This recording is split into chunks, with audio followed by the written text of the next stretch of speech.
Kick off this week because we're going to have some more wet weather returning and get ready to say goodbye to January. We're on your side with how much we're expecting as far as rainfall and the beautiful conditions we're tracking for the start of February. And in weather history, we look back on that devastating tornado that ripped through Fultondale just 4 years ago. And we're going to take you across the country to weather and environmental events that happened across the country over the weekend. Live on your side, First Alert Weather Extra starts right now. And we welcome you into Weather Extra on this Monday, where we go more in depth and not only just our local weather, but the weather happenings all around. And what a historic month this has certainly been. And so glad you are with us here. That big snowstorm just this time last week along the Gulf Coast. Now we're talking about a change into some warmer weather. As we go to the next big thing, we are going to be talking about one more light freeze. I was hopeful that we would make it through this week without freezing temperatures, but tonight we're going to be close. Morning lows tomorrow right around 32 degrees in a lot of areas. So we do have a first alert for one more light freeze tonight, but that's it this week. I promise we'll have some warmer afternoons coming up, and the next big chance for rain that we're talking about later on this week is going to come up on Thursday, but we will have warmer days. But here's a look at forecast lows tonight, and the model's actually showing some 20s in a lot of areas out there, so just plan for that, especially outlying areas. You get out towards Berry and Fayette and over towards Cordova and Jasper. You can see there around 27 tomorrow morning. So freezing conditions, some frost to start the day. There's East Alabama, well down into Clay County. Our friends here around Lineville and Ashland tomorrow morning in the freezing range. Rest of the day, though, highs in the 50s for later on tomorrow. But by the middle of the week, we are going to be tracking the risk for severe storms ramping up in states west of Alabama. You can see over the south central U.S., looks like back across Texas, there will be a risk for severe storms coming up around Wednesday. That's going to be the next system that will bring us our next best chance for rain. But I know this time of year, especially, you're talking January and February starting to warm up. Often at times that comes with the possibility of storms. Right now, we're not seeing a risk for severe weather for our area. Looks like, though, that system will bring us some rain. I just want to show you here the severe weather ingredients over the next several days. You can see that storm fuel and instability builds way back to the west of us around San Antonio and Austin. Notice, though, as this system gets closer, all that instability, it stays down over the Gulf of Mexico. We'll keep an eye on this, and hopefully it just continues to trend more towards rain, but that's what we're seeing right now. This would happen Thursday night and into Friday. You can see those higher rain chances, and this has trended a little bit sooner, so we'll get this out of here before the weekend. But we're going to talk a lot more about the rest of the week and the 10-day coming up. But meteorologist Matt Daniel joins us now with just how much rain we saw over the weekend and an overview of how much rain we typically see at the start of the year. Well, we had some rain move through overnight into this morning. Here's a look at the estimated rainfall totals across the southeast over the past 24 hours. And it looks like the areas that had the most rain, Louisiana and parts of Mississippi. In fact, Jackson, Mississippi, about 2 to 3 inches of rain there. And as this moisture spread to the east, we didn't see as much across the state of Alabama, but still not too bad. You start seeing those green colors. We're talking about 3/4 of an inch or greater. And that's where we saw the most rainfall, from Marion all the way down towards Sumter, Greene, and Hale counties, about 3/4 of an inch, almost an inch of rainfall. And then areas farther to the east, radar estimates of about 1/2 of an inch to just 1/4 of an inch. So pretty much right on par with what we were thinking about over the weekend if you were watching me on Good Day Weekend, and of course Lauren on the night. So here's some of our estimates from our weather watchers. Always enjoy them sending us those reports. Out of Lamar County, it looks like Tony McDonald had the most rainfall. Almost 9/10 of an inch of rainfall there. Ronald Hughes reporting about 3/4 of an inch of rainfall, along with Bud Bean there out of Northport. Out of Oakman, Sarah Porter reporting a little over 1/2 of an inch, and about almost 3 to 4/10 of an inch of rainfall there out of Pinson. Johnny Farrell sending that in. And then out of Alabaster, John King, about 1/4 of an inch of rainfall there. So just looking at the month of the rain that we've seen, on average, we'll pick up about almost 5 inches of rainfall. And it looks like we're going to have a deficit to start 2025. Birmingham, almost about 2 inches of rain, 2.5 in Tuscaloosa, and 2.3 inches of rain there out of Anniston. So we still have that drought, still continues across the southeast. southeast despite the cold months. And as you can see, not looking too bad when it comes to drought potential as you go into parts of Fayette, Walker, and Jefferson, St. Clair, and Calhoun counties. Just abnormally dry conditions to the north. Got a little bit of a moderate drought though in northern portions of Marion and Winston counties. And that moderate drought continues in our southern counties, including Chilton and Acusa, southern Talladega, Clay, and southern Bibb counties. So there is potential we'll likely see some rainfall finishing out this week. But notice as we go into February and March, we'll typically see some beneficial rainfall. In fact, March out of the 12 months is typically our wettest. So we'll see what happens. And then we'll have those opportunities for rain as we go into Thursday night into Friday.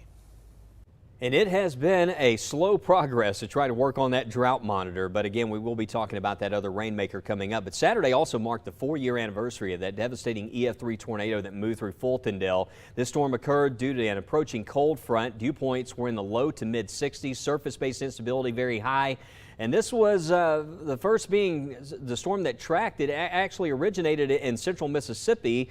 The tornado's formation happened just north of Birmingham. It began on Chapel Hills Parkway and continued on a path for a little over 10 miles. It had a maximum winds of 150 miles per hour. Never will forget that night. And the frequent lightning, the gusty winds here on Red Mountain injured 30. One fatality, sadly, and several homes and businesses had significant damage, with many trees also being snapped or uprooted completely. We were under a marginal severe weather risk on that night. Taking you across the country now to where earthquakes were felt across the country today. The first happening in York Harbor, Maine, just south of Portland, which is rare for that area. Obviously, it was a magnitude 3.8 and could be felt as far south as Rhode Island. And an hour later, a magnitude 4.2 earthquake was felt in southern Idaho, just north of Clayton. Dozens of people reported being able to feel the shaking, including in the Boise area. And in California, the rain over the weekend bringing much needed help with the ongoing wildfires, but not without a few issues. We first brought you this story Friday as the rain prepared to move into Southern California. The rain's return, well, it brought mudslides and debris flows in those burn scar areas, forcing officials to close roads and schools. Debris flows also happening across Woodland Hills, which caused several vehicles to be trapped in the mud, and also brought flash flood warnings and other flood advisories to a large portion of that region. But mudslides aren't the only concern from this weekend's rain event. Besides carrying away rocks and sediment, landslides can also help spread the possibility of toxic ash. As the cleanup and recovery presses on, focuses on reopening schools is causing some parents to worry if it's safe for their kids to return. Fox News' Ted Linder reports. While massive blazes across Los Angeles County destroyed thousands of structures, many still standing near the burn zones aren't fully unscathed. Our school was 0.4 of a mile from the burn zone, and it was still standing, covered in ash, but it was still standing. Because the Palisades and Eaton fires burned in such urban areas, they charred homes, cars, electronics, and other items containing various chemicals. Plastics, pesticides, lots of different things that have burned that are potentially toxic. The lingering ash continues spreading in the wind. We don't have like a big vacuum cleaner to take all of that out. It's triggering health scares from a growing number of residents, especially parents whose kids are looking to return to school. Children often have more hand-to-mouth behavior, and their bodies are rapidly growing in these first few years, and so they can be more sensitive to this type of pollution. After walking through her children's elementary school near the site of the Palisades fire, Kelly Ferroni was expecting to see it clean. At first glance, the desks are polished and the rugs are mopped, but I went over to the windows. She recorded this video of ash under windows inside, as well as remaining debris outside on school grounds. The Los Angeles Unified School District released a statement saying staff worked, quote, diligently to prepare schools for a return to in-person instruction. This included examining ventilation systems, cleaning facilities, and installing air purifiers. If Canyon reopens at the current site, it is now in the next few weeks, we're not sending our kids back. Ted Lindner, Fox News. Seconds, we continue to talk about cooler conditions expected as we head into Tuesday, while also taking you beyond the atmosphere to where a breakthrough study could help with cardiovascular disease. We'll be right back.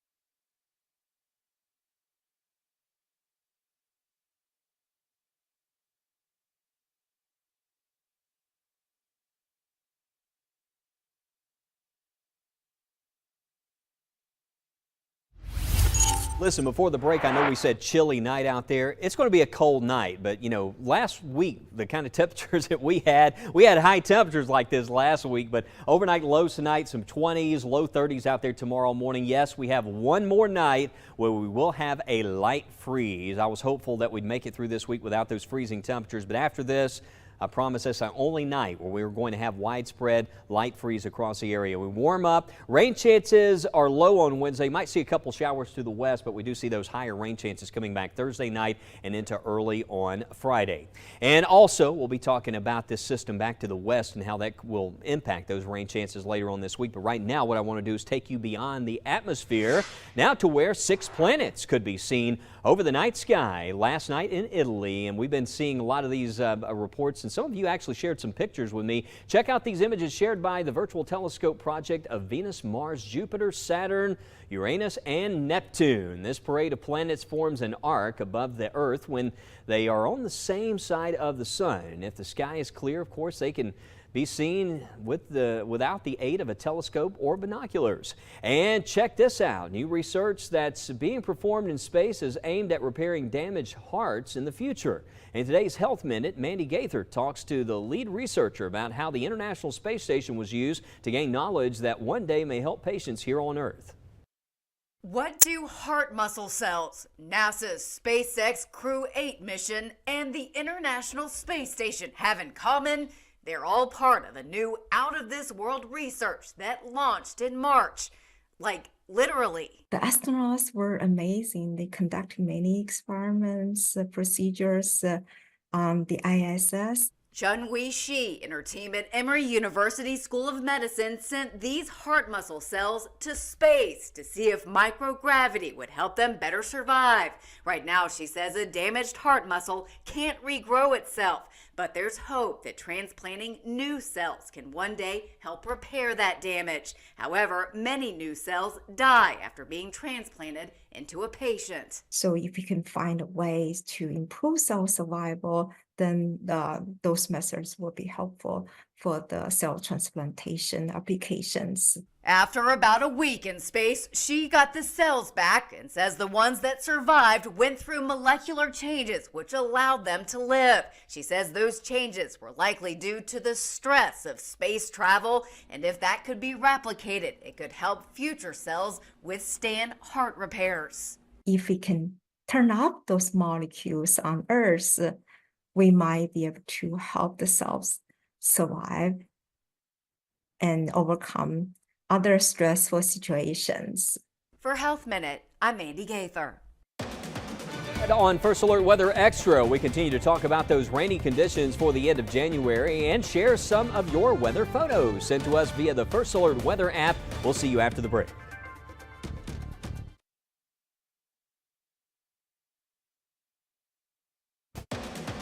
Really good.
And welcome back into Weather Extra. Again, our weather watchers last night checking in over a half-inch of rain in some areas out there. And because we had some rain last night, the sky clearing out, wouldn't surprise me if we had a little bit of fog developing later on tonight. So we'll need to watch out for that. Also, freezing temperatures possible early in the day. We're down to 34 already at Coleman.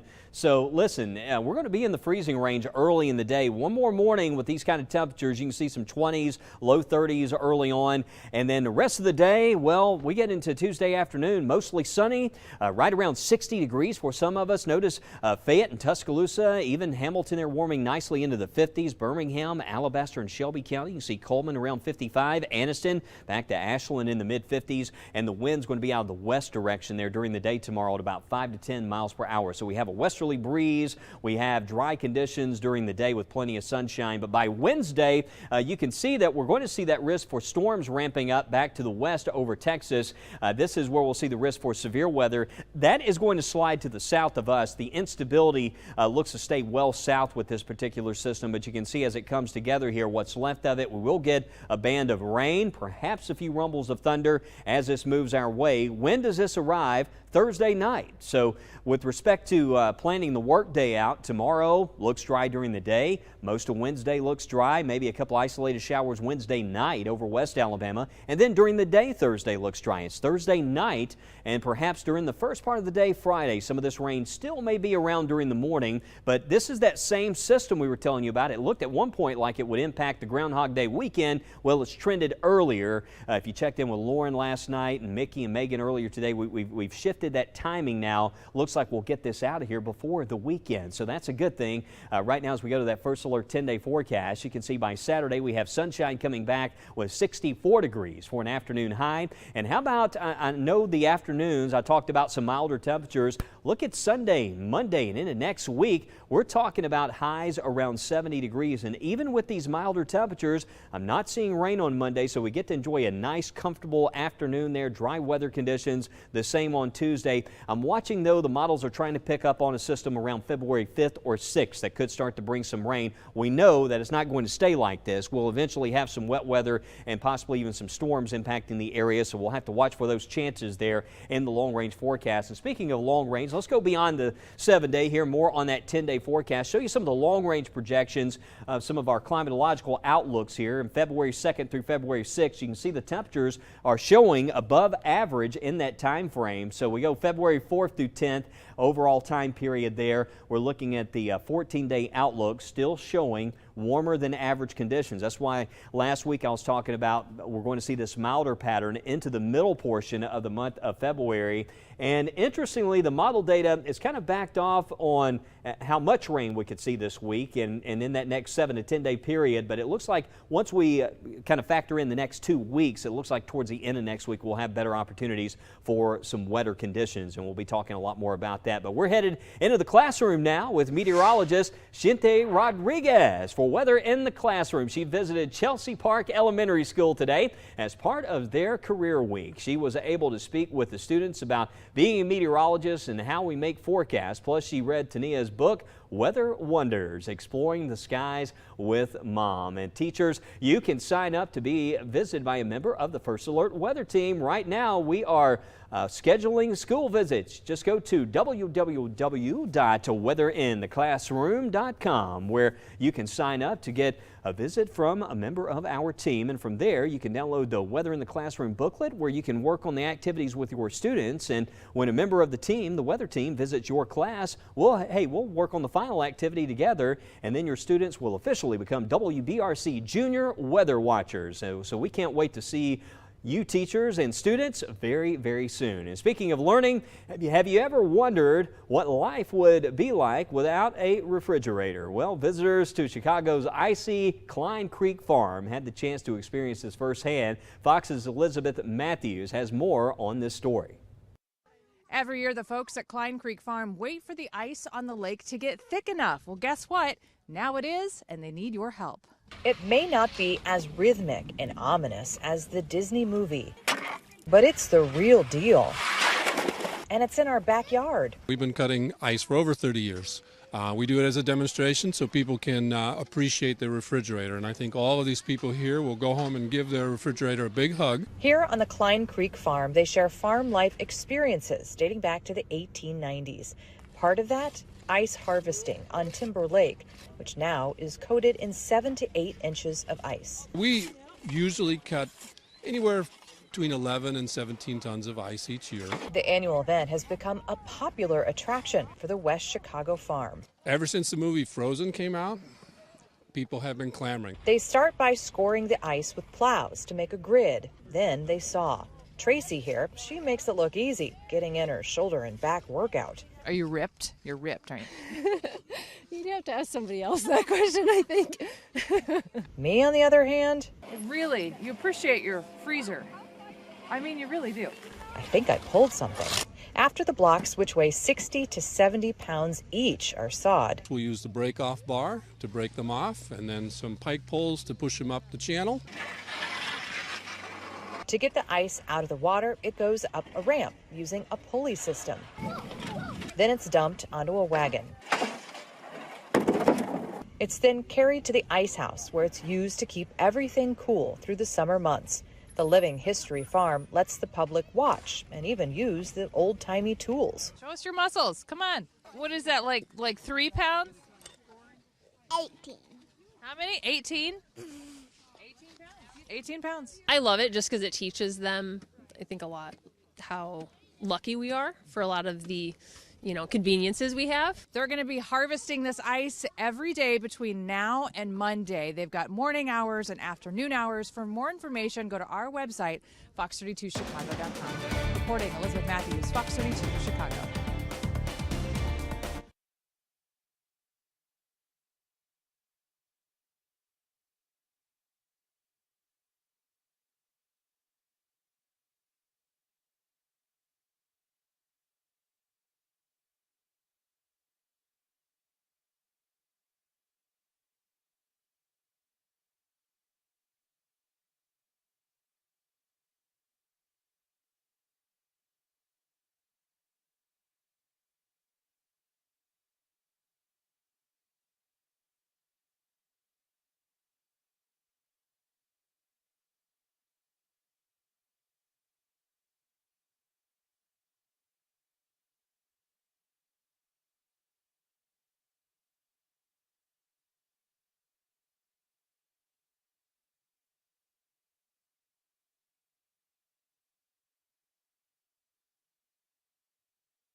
All right, we certainly appreciate you sending in those weather photos, and we have a collection to share with you today. Knox King and Chelsea, Alabama captured a lovely cotton candy sky there with some of those colors, some of the clouds at sunset time. Adam Stuckey sharing this sunset view from Coleman with some of those higher clouds drifting through, and Kayla Daly Key sharing sunset from Coaling in Tuscaloosa County.